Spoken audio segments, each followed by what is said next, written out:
сейчас в магазинах, если зайти где-то процентов 40 уже вся получается белорусская продукция. Это соки по 150 рублей, а АБС это тоже белорусская. Видите, если раньше здесь были добрые, то сейчас вот только такие. Так.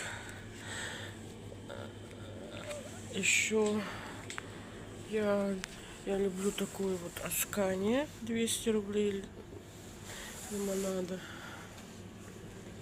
Я пришла за хлебом сюда. Старорусский, блин, его нет. Очень быстро раскупают. Вкусный хлеб такой здесь был. Так.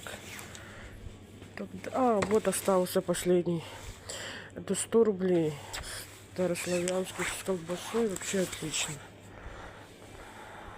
Ну, отдельно я вам сниму видео про цены именно по какой-нибудь магазин. И буду снимать еще, можно ли вообще на 500 рублей прожить в день в Якутске. От печи сразу невозможно одному человеку. Где-то тысяча на продукты. Так, здесь я вам уже показывала лайфхак, как есть бесплатно орешки.